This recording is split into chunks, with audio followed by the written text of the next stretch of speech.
Oesophagus, हाँ, और ये स्टमस, और ये हमारे जो होता है लार्ज इंटेस्टाइन, ठीक है, ये होता है हमारा लार्ज इंटेस्टाइन होता है, और ये होता है हमारा स्मॉल इंटेस्टाइन, ठीक, और ये होता है रेक्टम, ये हमारा रेक्टम होता है। तो हमारा जो है भोजन यहाँ से माउथ से। Hello friends, welcome to my YouTube channel Mahi medical classes पर। और today discuss about digestive system, यानी कि पाचन तंत्र क्या होता है, इसके बारे में हम डिस्कस करेंगे इस वीडियो में। ओके, तो इसमें हम इस वीडियो में हिंदी प्लस इंग्लिश के माध्यम से आपको बताएंगे कि पाचन तंत्र क्या होता है।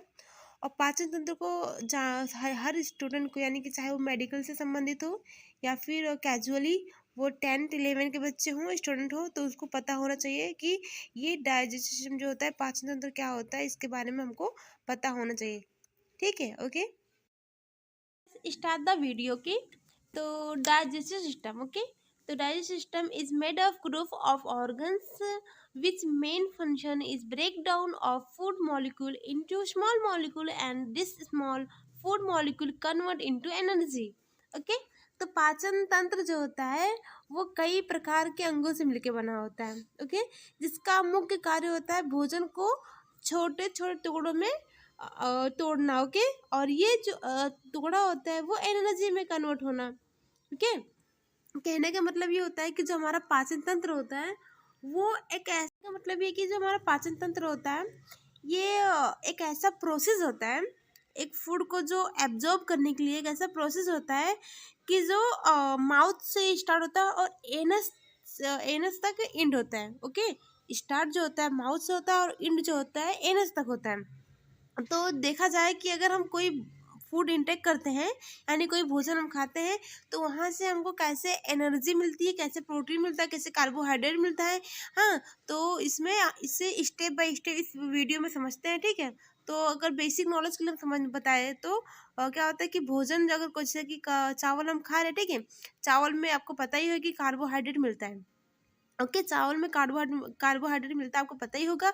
तो जो होता है कि हम अगर मान लो चावल खाए, ठीक है, चावल खा रहे माउथ से ही स्टार्ट कर रहे हैं ना, चावल खा रहे तो माउथ से ही स्टार्ट कर रहे हैं, तो जो उसमें जो कार्बोहाइड्रेट होता है वो मतलब जो हमारा भोजन गया, ठीक है, वो एक प्रोसेस के माध्यम से गया और हमारे पेट में, हाँ, यानी कि पेट में गया, फिर और हो गया छोटी छोटी आंत में। आप पढ़े होंगे कि छोटी आंत में ही भोजन का जो है एब्जॉर्वेशन होता है। ठीक है, तो वहाँ पे गया और उसके बाद उस चावल में से जितना कार्बोहाइड्रेट होता है उसको कार्बोहाइड्रेट को निकाला। ठीक है, वो एक प्रोसेस होता है, कार्बोहाइड्रेट को निकाल दिया, उसके बाद जो वो ब्लड में आ गया। ठीक है, कार्बोहाइड्रेट जो होता है वो ब्लड में मिल गया हमारे, और इसी माध्यम से हमको कार्बोहाइड्रेट मिल जाती है। ठीक है, और बाकी जितना वेस्ट होता है वो एनस के थ्रू वेस्ट, जो वेस्ट पदार्थ होता है, यानी कि जितना कार्बोहाइड्रेट मिल गया बाकी जो बचा वो एनस के थ्रू हम रिमूव कर देते हैं। ठीक है, जैसे कि प्रोटीन भी ऐसे ले लीजिए, प्रोटीन हो गया, अगर हम दाल दाल खा रहे हैं उससे प्रोटीन मिल रहा है, ठीक है, तो वो प्रोटीन जो होता है प्रोटीन को ये प्रोसेस के द्वारा प्रोटीन अलग हो जाता है, वो ब्लड में मिल जाता है, ब्लड में मिलने के बाद हमारी बॉडी को मिलती है प्रोटीन। ठीक है, और जितना वेस्ट होता है वो एनएच के थ्रू रिमूव हो जाता है। ठीक है, तो इसी के बारे में हम कैसे वो फूड आया, ठीक है, और कैसे एब्जॉर्ब हुआ उसका, और कैसे प्रोटीन निकला, कहाँ कैसे गया, एक ये प्रोसेस है, इसके माध्यम से हम समझेंगे। ठीक है, और जो वेस्ट होता है वो एनएस के थ्रू कैसे वापस गया, ठीक है, ऐसे रिमूव हो जाता है, उसके बारे में हम जानते हैं। हम आगे देखते हैं कि digestive system also call GI tract, यानी कि जो हमारा पाचन तंत्र होता है उसको हम जीआई ट्रैक के नाम से भी जानते हैं। ओके, और इसमें एलिमेंट्री कैनाल के नाम से भी इसको हम जानते हैं, जो पाचन तंत्र होता है वो एलिमेंट्री कैनाल के नाम से भी जानते हैं। और देखा जाए तो एलिमेंट्री कैनाल जो होता है start from mouth and it in anus, यानी कि जो एलिमेंट्री कैनाल होता है वो स्टार्ट होता है माउथ से और जिसका इंड होता है वो एनस तक होता है। ओके, और इसकी लेंथ की बात करें, एलिमेंट्री कैनाल की लेंथ की बात करें तो 8 to 10 मीटर की होती है, और सेंटीमीटर की बात करें तो 30 सेंटीमीटर का ये होता है। अब हम देखेंगे कि एक्टिविटी ऑफ डाइजेस्टिव सिस्टम की क्या जो हमारा पाचन तंत्र होता है वो किस प्रोसेस में स्टेप बाय स्टेप जाता है, यानी कि फूड जो होता है हमारे किस प्रोसेस में अब्जॉर्ब होता है, उसके बारे में हम देखेंगे। जिसे कहते नहीं है कि अगर हमें मुंबई जाना है तो पहला स्टेप हमको याद होना चाहिए, ठीक है। तो वैसे ये है कि अगर डाइजेस्ट सिस्टम पढ़ना है, पाचन तंत्र को पढ़ना है, अगर फूड को एक प्रोसेस में जाता है तो किस स्टेप पे आता है उसके बारे में हम पढ़ेंगे, ठीक है। तो digestive system complete it's processing in the 5 steps. जो होता है, जो हमारा डाइजेस्टिव सिस्टम होता है वो कंप्लीट 5 स्टेप पे होता है, ओके। आगे देखेंगे तो जो 5 स्टेप है उसके बारे में हम देखेंगे। तो फर्स्ट आता है इंजेशन, फिर सेकेंड आता है प्रोपल्सन, फिर थर्ड आता है डाइजेशन, और फोर्थ आता है एब्जॉर्प्शन, और 5 आता है एलिमिनेशन। हम देखेंगे कि फर्स्ट स्टेप, ठीक है, जिसको हम कहते हैं इंजेशन, ओके। तो in this process food is receive by mouth. इसमें क्या होता है कि ये एक ऐसी प्रक्रिया होता है जिसमें भोजन भोजन को मुंह में के अंदर ले जाता है। जो इंजेक्शन होता है ये एक स्टेप में फर्स्ट आता है। इसमें क्या होता है कि जो हमारा फूड होता है वो रिसीव करता है माउथ में, ठीक है। माउथ से तो स्टार्ट होगा हमारा भोजन, ठीक है। तो फर्स्ट स्टेप होता है इंजेक्शन, यानी कि ये जो प्रोसेस होता है मुंह में लेना भोजन, इसको कहते हैं इंजेक्शन। और सेकंड आ गया हमारा प्रोपल्सन, सेकंड। तो सेकंड जो स्टेप आता है ये प्रोपल्सन, ठीक है। तो in this step food is move to the stomach, okay. इसमें क्या होता है कि जो हमारा ये भोजन होता है वो जो पेट यानी कि स्टमक की तरफ जाने लगता है। यानी कि पहले से पहले हमने देखा कि जो होता है हमारा माउथ होता है उसको वो रिसीव करता है भोजन को, ठीक है। अब हम सेकंड में दिखता है कि प्रोस पर्सन में ये दिखता है कि वो हमारा जो भोजन होता है वो हमारा स्टमक यानी कि पेट में आने उसकी तरफ आने लगता है, ओके, ठीक है। अब हम देखेंगे थर्ड स्टेप। हमने देखा इंजेक्शन देख लिया, प्रोपल्सन देख लिया, ठीक है। अब हम देखेंगे कि डाइजेशन, ओके। तो in this step food break down by mouth और टीथ।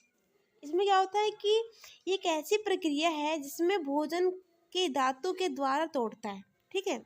इसमें क्या होता है, डाइजेशन मतलब यही होता है कि जो हमारा फूड होता है यानी कि भोजन होता है वो दांतों के द्वारा, दांतों के थ्रू उसको तोड़ता है, छोटे छोटे टुकड़ों कर में बांटता है, वो ब्रेक डाउन करता है, ठीक है। भोजन का ब्रेक डाउन करना, ओके।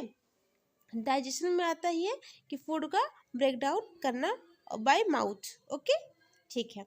अब आ जाइए, ये हो गया मैकेनिकल ब्रेकडाउन हो गया। अब हम देखेंगे केमिकल ब्रेकडाउन। केमिकल ब्रेकडाउन में क्या होता है कि in this step large food molecular is break down into small moleculars by using different option. कैसे होता है, ठीक है। जैसे कि आपने देख लिया कि भोजन आया हमारा माउथ से, ठीक है, माउथ से आया, फिर वो कैसे स्टमक में गया, ठीक है। उसके बाद अब कहाँ जाएगा भोजन, कैसे एब्जॉर्प्शन होगा वो देखेंगे। तो in this step important digested molecules is absorbed by intestine, ठीक है। इसमें क्या होता है कि इस प्रक्रिया में पहुंचे हुए महत्वपूर्ण भोजन के अणु को छोटी आंत के द्वारा रक्त में पहुंचा दिया जाता है। इसमें क्या होता है कि जो हमारा एब्जॉर्प्शन में क्या होता है कि जो हमारा भोजन आया है, ठीक है, वो छोटी आंत में पहुंच गया, छोटी आंत में पहुंच गया, और ये भोजन जो है छोटी आंत में पहुंच गया, यानी कि छोटे छोटे टुकड़े में बट के वो छोटे टुकड़े में बट के वो छोटी आंत में पहुंच गया, और वहाँ से उसमें जितनी वो वहाँ पे छोटी आंत में एब्जॉर्प्शन हो गया, और जिस पे इम्पोर्टेंट जैसे कि कार्बोहाइड्रेट, प्रोटीन और जितनी जितनी विटामिन है वो उसको वो वहाँ से खींच के वो ब्लड में दे दिया, ओके। कि जो हमारा भोजन आया था, ठीक है, जब माउथ से आया था भोजन वो पेट में गया, पेट से वो छोटी आंत में तक पहुंचा। इसमें क्या एब्जॉर्प्शन में ये होता है कि भोजन हमारा छोटी आंत तक पहुंच गया, वहाँ पे इसका एब्जॉर्प्शन होगा, ठीक है। एब्जॉर्प्शन का मतलब मेन ही यही है कि हमारा जो भोजन होता है वो छोटे छोटे टुकड़ों में स्टार्टिंग में ही टूट जाता है, और वो एब्जॉर्प्शन होता है वो छोटी आंत में, यानी कि जो उस भोजन में जितने भी न्यूट्रिएंट्स, विटामिन्स, प्रोटीन, कार्बोहाइड्रेट जितना भी होगा वहाँ से वो उसको निकालेगा, वहाँ से निकालेगा वो ब्लड में देगा, ठीक है। वो ब्लड में देगा, ब्लड से हमारे होल बॉडी तक पहुँचता है, ठीक है। तो एब्जॉर्प्शन ये होता है छोटी आंत में होती है, भोजन का एब्जॉर्प्शन छोटी आंत में होती है, ओके। एलिमिनेशन कैसे होता है, ओके। एलिमिनेशन, एब्जॉर्प्शन देख लिया, अब देखेंगे एलिमिनेशन कैसे होता है, ठीक है। तो in this step undigested, okay, in this step undigested food is removed from the body by large intestine, okay. इसमें क्या होता है कि जो भोजन ठीक से नहीं पचता है उसका शरीर से बड़ी आंत के द्वारा शरीर से बाहर निकाला जाता है। इसमें क्या होता है, एलिमिनेशन में क्या होता है कि एलिमिनेशन में ये होता है कि जो जितना भी एब्जॉर्प्शन हुआ भोजन का, हाँ, भोजन का छोटी आंत में जो एब्जॉर्प्शन हुआ वो ब्लड में मिल गया, ठीक है। और जितना वहाँ का वेस्ट प्रोडक्ट होता है वो एलिमिनेशन के द्वारा, उस प्रोसेस को एलिमिनेशन बोलते हैं, कि इसको रिमूव कर देता है, ठीक है। रिमूव करता है एनएस के द्वारा, जो एनएस होता है उसके द्वारा भोजन को रिमूव करता है, ठीक है। जो वेस्ट होता है वो एनएस के द्वारा रिमूव हो जाता है, उसके कहते हैं एलिमिनेशन। और जितना भी हमारा इंपॉर्टेंट होता है जो हमको चाहिए होता है, जितना न्यूट्रिएंट्स वगैरह वो ब्लड में मिल जाता है, तो फिर ठीक है। तो ये होता है हमारा माउथ, ये होता है इसोफेगस, हाँ, और ये स्टमस, और ये हमारे जो होता है लार्ज इंटेस्टाइन, ठीक है। ये होता है हमारा लार्ज इंटेस्टाइन होता है, और ये होता है हमारा स्मॉल इंटेस्टाइन, ठीक। और ये होता है रेक्टम, ये हमारा रेक्टम होता है। तो हमारा जो है भोजन यहाँ से माउथ से आया, इसोफेगस में गया, इसके बाद हमारा पेट में गया, स्टमच में गया। उसके बाद स्टमच में जाने के बाद ये हमारा भोजन जो है स्मॉल इंटेस्टाइन में गया। यहाँ पर भोजन का हो गया एब्जॉर्प्शन हो गया, भोजन का एब्जॉर्प्शन हो गया यहाँ पे।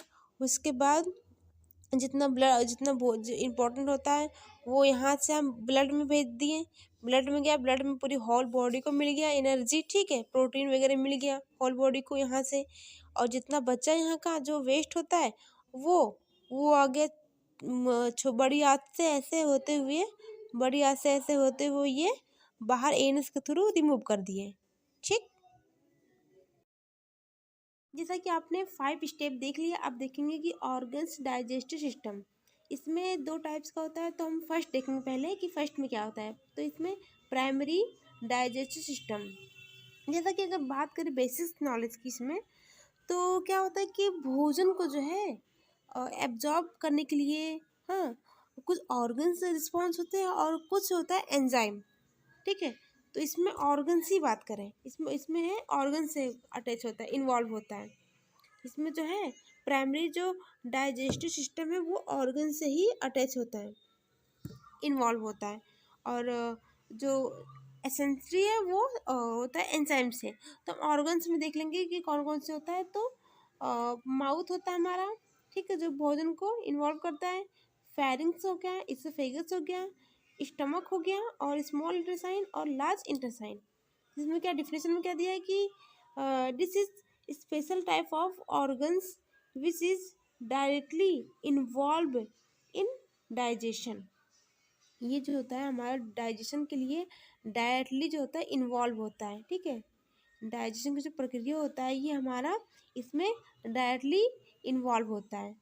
और जो एसेंसरी ऑर्गन्स होता है उसमें डायरेक्टली इन्वॉल्व नहीं होता है, ओके, समझ में आ गया। जैसा कि आपको बताया दिया कि प्राइमरी डाइजेस्टिव ऑर्गन्स में क्या क्या आता है।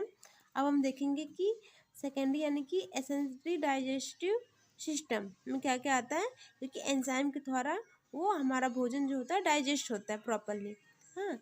जैसे कि भोजन को जो हम आपको पहले ही बता दिए कि भोजन को एब्जॉर्ब होने के लिए 2 टाइप्स का होता है, कुछ एंजाइम का भी रोल होता है और कुछ ऑर्गन्स का होता है। तो हमने ऑर्गन्स का देख लिया। अब देखेंगे हम लोग कि एसेंसरी और डाइजेस्टिव ऑर्गन्स, ठीक है।